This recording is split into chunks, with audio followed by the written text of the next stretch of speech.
Қымбатты телекөрермендер, біз бағдарламамызды жалғастырамыз. Жалпы Самал, сізге жемістердің ішінен қай жеміс аса қатты ұнайды? Жемістердің барлығы ұнайды? Ішінде біреу ұнау керек. Мәселен, маған қауын ұнайды, сосын қарбыз ұнайды.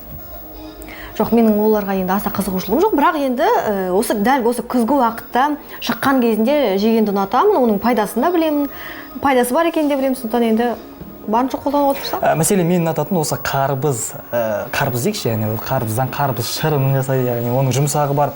Олар дәрумендермен фолий қышқылы, көп мөлшерде кальций, калий, магний, натрий, темір мен фосфорға бай екен. Иә, керемет. Жалпы көгілдір экранның ар жағында отырған барша көрермендерге бір пайдалы ақпарат ұсынып қалдым. Себебі қазіргі уақытта қарбыздың шығатын уақыты, көптеп шығатын уақыты дүкендерден байқап жатамыз. Яғни сондықтан көрермендердің құлағына алтын сырға, енді дүкенге барсаңыздар, қарбызды алып қалуға тырысыңыздар. Ал бізде басқа жаңалық, жалпы күні кеше ғана бізде өңірімізде қарбыз фест шарасы өтті, фестиваль өтті. Бүгін енді осы тақырыпты бағдарламамызда қозғайтын боламыз. Осыған сәйкес бүгін бізде студиямызда жастар бастамаларын дамыту орталығының еріктілер орталығының жетекшісі Саягүл Серікбекқызы және кешегі қарбыз фестивалінің жеңімпазы Нұрсұлтан Ақылбек келіп отыр. Қош келдіңіздер, қайырлы таң. Қош көрдік. Таңдарыңыз қалай атты? Керемет. Керемет атып жатыр, иә. Нұрсұлтан? Жақсы. Қауымды кішкене жеп қалай енді? Дәмі қалай екен жауап айтшы? Дәмі жақсы, көңіл керемет. Рахмет. Жалпы енді қарбыз фестке тоқталсақ, Саягүл Серікбекқызы, жалпы енді бұл шара нешінші жыл өтіп жатыр, мақсаты жалпы шараның? Күні кеше ғана жастар бастамаларын дамыту орталығында облыстық қарбыз фест атты қауын фестиваль өткен болатын.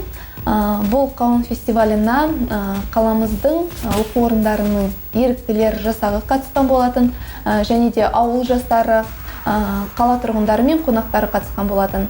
Бұл іс-шараның жалпы мақсаты жергілікті бақша өнімдерімен айналысатын шаруа қожалықтарының жұмысын насихаттау және де жастардың бос уақытын тиімді өткізу болып табылады.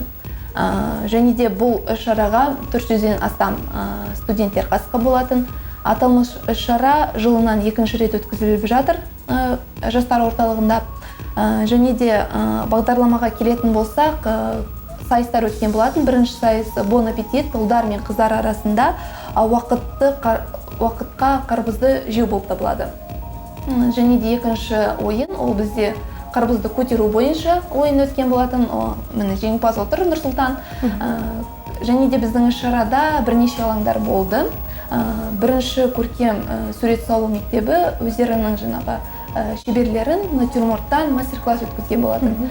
Және де артбус алаңы болды. Ол жерде Павлодар сервис және тамақтану колледжі өздерінің шеберліктерін қауында ою өнерін көрсеткен болатын.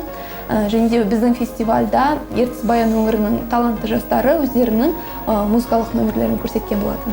Керемет. Жалпы енді Нұрсұлтан, осы қауымды көтеруден жеңімпаз атамсың. Көтеріп атқан кезде, қойш деп түсіре салайын деген бір әсер, бір ой болған жоқ па? Немесе бір арнайы техниканы қолданып, бір қиналмай 150 рет көтере салдың ба? Бөлісіп өтсеңіз көрермендерге.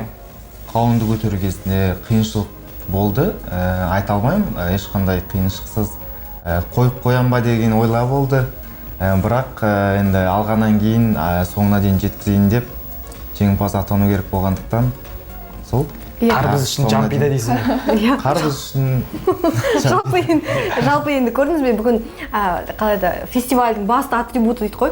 Қарбыз өкінішке орай жоқ, бірақ біз бүгін енді Нұрсұлтаннан мастер-класс дейді қой. Шеберлік сыныбын алушы едік, көрсетуші еді Нұрсұлтан көрермендерге. Қалай жалпы көтерді, қалай жеңімпаз атанған. Жалпы енді қарбыз демекші, біз өзіміз қарбызды өлке деп айтуға болады ғой. Енді біздің қарбыз ол бүкіл республикаға әйгілі біздің Аққулы ауданының қарбыздары. Кеше қандай қарбыздарды қолдандыңыздар жалпы? Кеше де біз Аққулы ауданынан Шербақты ауылы Сүйрік атты шаруашылық қожалығы және де басшылығына көп ризашылығымызды білдіргіміз келеді. Абдрахманов Арсен Тоқтарұлына және де әкесі Тоқтар атамызға ризашылығымызды білдіргіміз келеді. Яғни жалпы кешегі шараға қатысты. Ал қарбыздың түрлерін өздеріңіз зерттеп үлгерген шығарсыздар, әлде ондай әлі жоқ па сіздерде? қай түрлері қатысты кеше мысалы? Бір ғана түрі өзімізге. Иә, бәрімізге белгілі, яғни қарбыздың түрі. Иә, біз ойлағанбыз негізі бүгін қарбыздарды кеңірек айтамыз, қарбыздың қандай түрлері бар деп. Бірақ өкінішке орай жарайды. Иә, ол туралы ақпарат болмасын, менің ойымша ештеңе кетпейді. Келесі жолы кеңірек айтатын боламыз. Жаңа ғана қарбызды жеу дедіңіз, иә? Қарбыз жеуден жарыс өтті. Қалай өтті? Қанша оған қатысушы қатысты? Жеңімпаз кім болды? Қанша қарбыз жеді жеңімпаз? Кеше Bon аппетит сайысында ең бірінші рет ұлдар қатысқан болатын. Одан кейін екінші кезең өтті, тағы да ұлдар қатысты. Және де біз қыздар арасында өткізген болатынбыз. Екі кезеңнен 10 қыздан қатысқан болатын. Және де әрбір жеңімпаз қауын алған болатын. Әрбір жеңімпаз қауын алды, иә? Қауынның көлемі қандай енді? Оларға берілген мынандай ма енді? Келісін өлшеген жоқсыздар? Өлшеген жоқпыз, бәріне тең бірдей қарбыз берген болатынбыз. Бірақ десе де Нұрсұлтанның қауыны ең үлкен болды, иә. Себебі Нұрсұлтан ең көп көтерген болатын қауынды. Нұрсұлтан, өзің жалғыз жедің бе? Жоқ. Кіммен жедің? Достарыммен, үйдегі қарындас бауырларыммен бірге бөлісіп. Керемет. Ал қарбыздың келісі неше болды Нұрсұлтан сіз көтерген? 12-13 болды. 13 келі болды. Жалпы өзіңізге енді жеңіл соққан жоқ па? Сіз өзіңіз спортпен айналысасыз ба? Қалай енді? Спортпен айналсам, Қайсар клубында, Павлодар облысындағы қол күрес спортпен айналысам. 2 жыл болып болды. Бәсе, қарбызды көтеру. Біздің тағы бір мынандай өте маңызды сұрақ, қарбыз бітіп қалды ма? Жоқ, қалды. Қалды, иә? Керемет.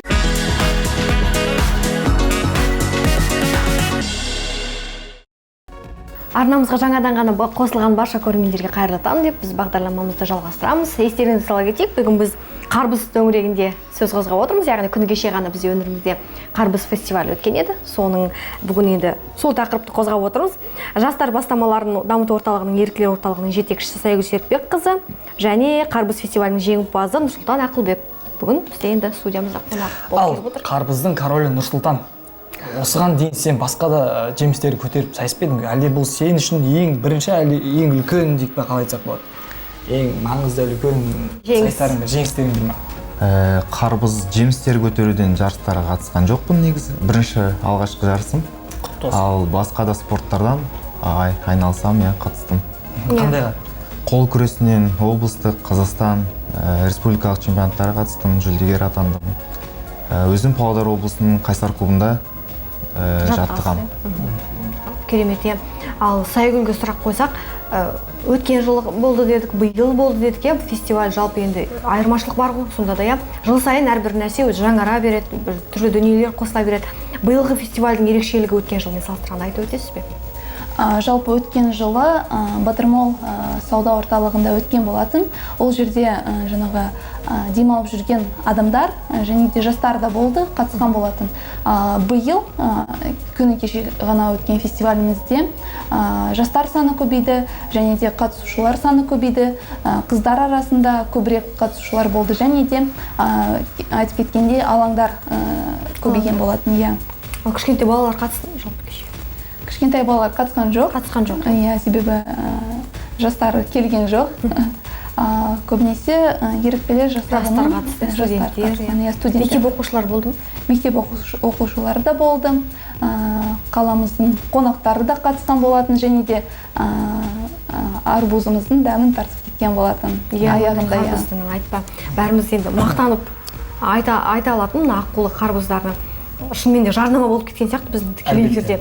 Бірақ енді алдағы уақытта жоспарларыңыз өзің, мысалы сіздер енді еріктілер орталығы бар ғой сіздерде. Мүмкін басқа да жоспарларыңыз бар шығар енді мына фестивальдан бөлек. Сіздерде енді бәрі бағдарлама деген дүние бар ғой. Әртүрлі өзгеріп отырады, жоспарлар бар. Көрермендерімізбен бөлісіп отырсаңыз, иә. Иә, шынымен де жастарға әртүрлі бағыт бойынша бізде іс-шара өтеді. Және де келесі жыл еріктілер жылы болғандықтан алға қояр мақсатымыз және де көптеген іс-шаралар жастарға арналады. Ал Нұрсұлтанға қойсақ, енді спортшы ғой былай қарап отқанда. Біз енді бүгін Нұрсұлтанға тек қана қарбыз көтеруші ретінде қарамайық. Бұл адам енді алдымен біріншіден спортшы, өнердің біздің көк байрағымызды, яғни алдағы уақытта облыстық деңгейде ғана емес, республикалық, халықаралық деңгейде көтереді деген ойдамыз, иә. Көтере беріңіз де, иә, спортымыз дами берсін. Ал сіздің өзіңіздің жоспарларыңыз, енді биыл студентсіз әлі де, бірақ сонда да өзіңіздің бір мақсаттарыңыз бар шығар. Мақсат бар.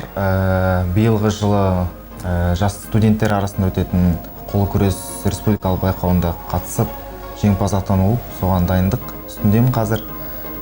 Соңғы жыл болғандықтан, яғни дипломдық жұмыс, оқу.